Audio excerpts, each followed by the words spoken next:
who was your audience when you were writing this? I mean, my primary audience was people who have vaginas and anybody who is vagina adjacent.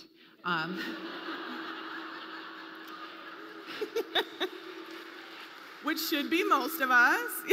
That pretty much covers everybody, because even if you're two gay dads, you might have a daughter, and maybe you want to know like what pressure she might be under.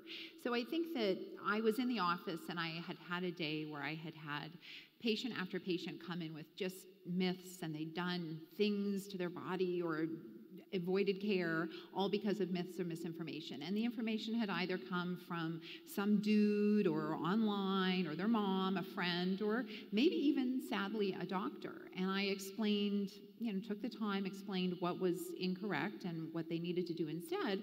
And I heard over and over again, why did I not know that? And at the end of the day, I was sitting there thinking, okay, I've been online writing for like 6 or 7 years, and I write about this all the time. How did they not know that? And I realized that women need a textbook, and they needed a textbook, and I was going to write it. And then I thought, as I was writing the textbook, that you can't separate the patriarchy from women's health, because it's been weaponized since the beginning. So I didn't really realize that the book was that much of an act of feminism until I started writing it, because I was sort of sitting there researching things going, oh, fuck the patriarchy, In church. I mean, and my kids are such good sports. They're 16-year-old boys, and I think once I was, writing, and I was like, oh, dinner's late, I'm sorry. And one of them said, is that the fault of the patriarchy? I was like, yes, it is. Always and forever.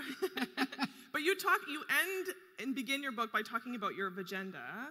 So for folks who are unfamiliar, what is Dr. Jen Gunter's vagenda? So my vagenda is for every person to have facts about their body, because I am such a passionate defender of informed choice. And so when you have misinformation about your body and you're making healthcare decisions based on misinformation, you don't have informed choice. You have uninformed choice, right? And that leads people to say, I wish I hadn't done that, or if I'd only known, or how did I not know that?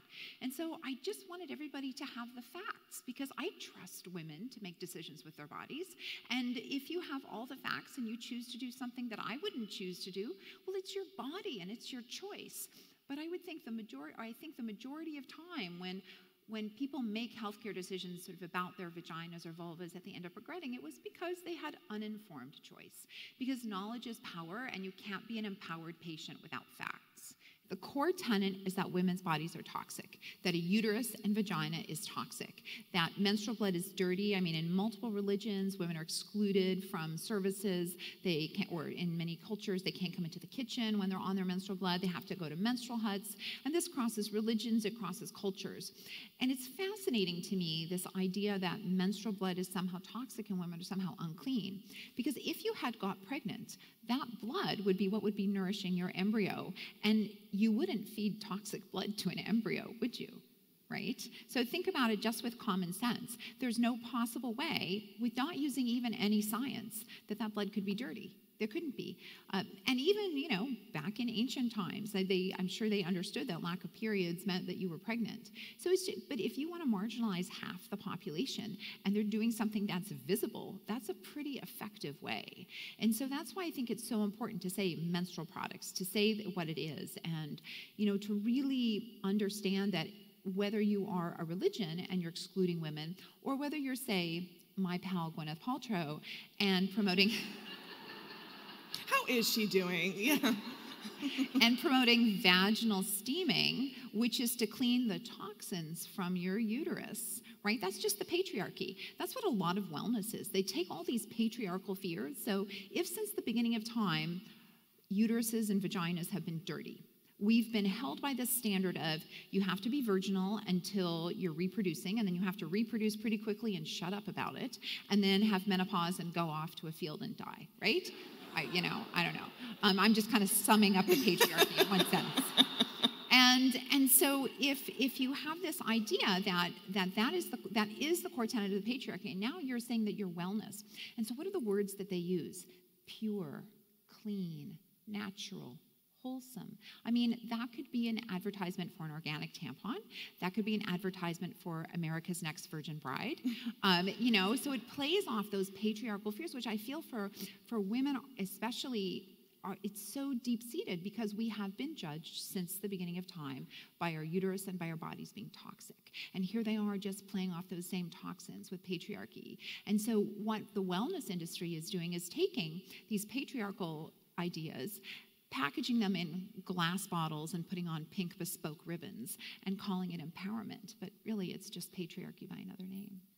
I wonder, though, about the tension, because I think it's really easy to dunk on Gwyneth Paltrow. It's really easy. I mean, it's necessary. Like just drag her straight to hell. But it's necessary. But I think it's easy to then very quickly teeter into making fun of the women who fall for it, and then very easily sort of falling into so the Jade Egg, for example, right? Like take this Jade Egg and insert it vaginally, and it's going to help you with a whole bunch of things. Only if you recharge it with the moon, though. Oh, recharge it with the moon. My bad. Read the instruction manual. And it's very easy, right, for me as an educated woman who comes from a progressive family of people who don't have shame around bodies to be like, well, that's stupid. But women are desperate, right? And so many women I know struggled with infertility because they had endometriosis and no one cared about forever. Women who miss work because they have PMDD and no one knows what the heck that is. So it's easy, I think, to sort of be to mock that industry, but I think it ignores the gap that women are just desperate. And I mean, as someone who has chronic health problems, there was a time where if you had told me, suck on a Jade Egg and do 3 spins under the sun and it will help you feel better, I'd be like, cool, let's do that tomorrow. People will do what they need to do to feel better. And so how do you balance critiquing that industry while also recognizing that it's filling a gap and that women are desperate? So I think the first step is to recognize that medicine has gaps, and there are huge gaps for many reasons. And I explain a lot of those in the book, and I talk a lot about those. But the answer is not to fill those gaps with predation, right? And I think that that's a super important thing. And Ben Goldacre, who is a physician in the United Kingdom who studies a lot about big pharma, has a really great quote. He says if there's a problem with the airline industry, the answer isn't to invest in magic carpets. True. Right.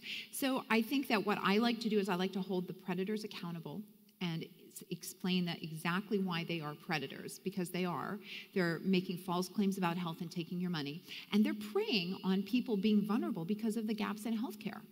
And then I like to point out to people that, well, we spend over $4 trillion a year on wellness, and what if we spent an extra $4 trillion a year on healthcare? How much better would healthcare be? How many research questions would we have an answer to? If we fixed the glass ceiling problem in medicine and had more women throughout the whole sort of echelon of healthcare, how many more sort of classic women's health problems would be addressed in a more effective way? And so I think that, we have to look at these gaps and we have to fix the gaps. We have to provide people knowledge so they know when those gaps exist and when they're getting the right information. And then I also like to make the analogy is that you should look at wellness in the same way you look at the pharmaceutical industry. And it's a fascinating form of rebranding that people don't. So big pharma has issues, and I am no friend of big pharma. However, at least if I went into any factory that was, say, producing an antidepressant, and I went to the end of the line, I could pull the drug off, and I could have it tested, and within probably 1 to 2%, which would be the accepted margin of error, it would contain what it says.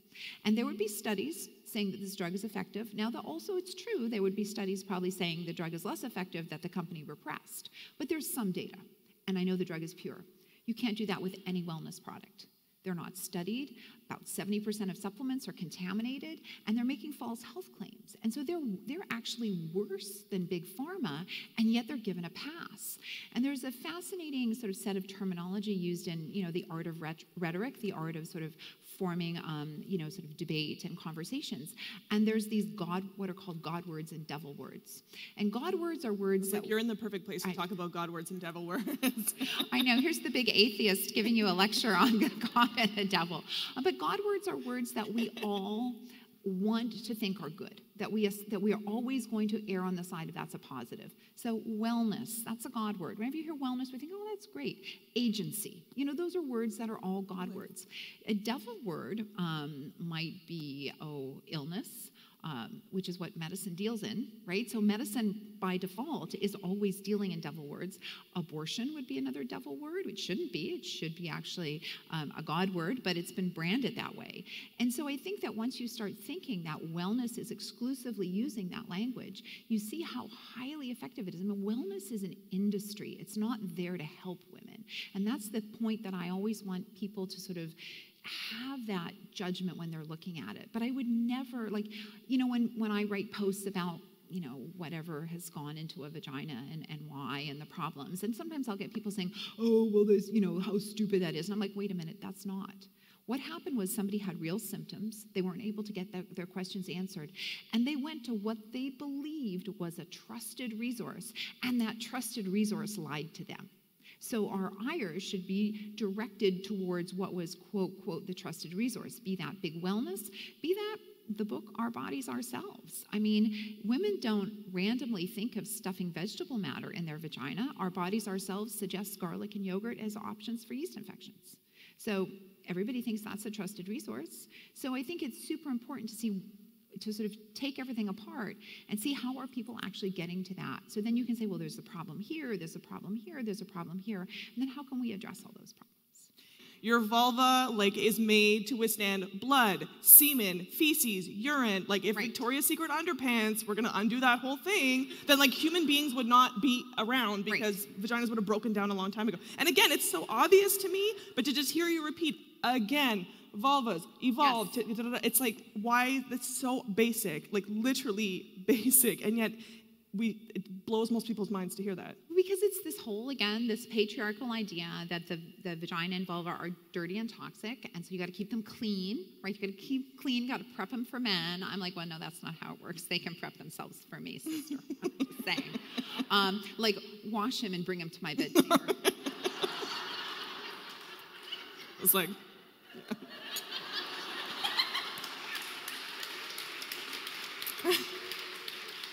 But, that's the confidence I wish that every person could have, and if anyone ever says anything mean to you about your body, then they have the problem, not you.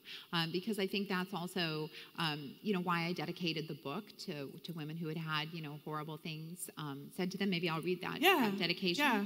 Because there are so many ways that vaginas and vulvas are weaponized against women. And I see, in my specialty clinic, at least 2 or 3 women a week. And it's always, women partnered in heterosexual relationships, who've had nasty things said about their intimate places. I mean, this person's supposed to love you and he's saying that? Fuck him. Anyway, so for really? Fuck him. All right. Dump him. Yeah. Yeah. I know you can't say that in the office, though. You're you got to kind of lead someone to that conclusion. So for every woman who has ever been told, usually by some dude, that she is too wet, too dry, too gross, too loose, too tight, too bloody, or too smelly, this book is for you. I love that. So just done with the fucking shame. Yeah, yeah. And again, that it's not, you talk about how the rates of labiaplasty, for example, so many of the people who go and access that procedure, it's a result of comments that they've heard, right? Yeah. So that's quite telling in and of itself. Yeah, comments, or one of the big motivating factors is how you look in yoga pants. I'm not kidding. That actually has a bigger effect on women choosing labiaplasty than watching pornography. That's how fucked up our culture is, our general culture, that the clothes that we sell to women make them feel like there's something wrong with their normal anatomy. And so, my first thing, if the only thing I could achieve from this book was to get rid of the term camel toe and call it labial cleavage. When you read that, I made note of it. I was like, that's brilliant. I've never heard that before. I want to get a t-shirt that says love your labial cleavage. Because you should. It's sexually responsive. And so maybe I should read that part from the book. Okay. And I think it's a really great way to show the tone of the book, which I really appreciated. It's it's straight medical facts. There's so much information, but also this incredible kind of commentary put in that's so brilliant to kind of punch up the straight facts, Okay, so this is the short section. So I've read about plastic surgeons who do labiaplasty so women can look sleeker in so-called athleisure wear. I know some people call this look camel toe, but I prefer labial cleavage. And the answer is not surgery, it is better fitting athletic wear. I've stared at more male butt cracks, which are called gluteal clefts, so you know, than I care to remember, whether it's just some guy bending over or gravity-defying pants that appear to hover like magic just above the anus without a belt. What I never hear is that men should seek out plastic surgeons to get their gluteal clefts sewn shut. I also can't imagine a similar industry for men that profits from surgically trimming penises so they look better in tight jeans. Perhaps gyms and stores that sell yoga pants could put up signs, "Love your labial cleavage." The gender and specialty of the doctor a woman sees for consideration of labial surgery makes a difference in whether their surgery is recommended. Plastic surgeons are more likely to agree to labial reduction than gynecologists, and men more likely than women. Some plastic surgery literature suggests labioplasty could be offered when the labia minora are 3 centimeters in width or greater, which would apply to almost 50% of women. I can't imagine anyone suggesting 50% of men are eligible for penile reducing surgery. I mean, it's really 50%, right? And this is part of your sexual response. And the frightening thing is there are mothers bringing in their daughters. There's mothers looking at their daughter's labia. In fact, the line I have for that is, I hear that some mothers are concerned about the size of their teen's labia minora. My advice is to stop looking at your daughter's labia minora.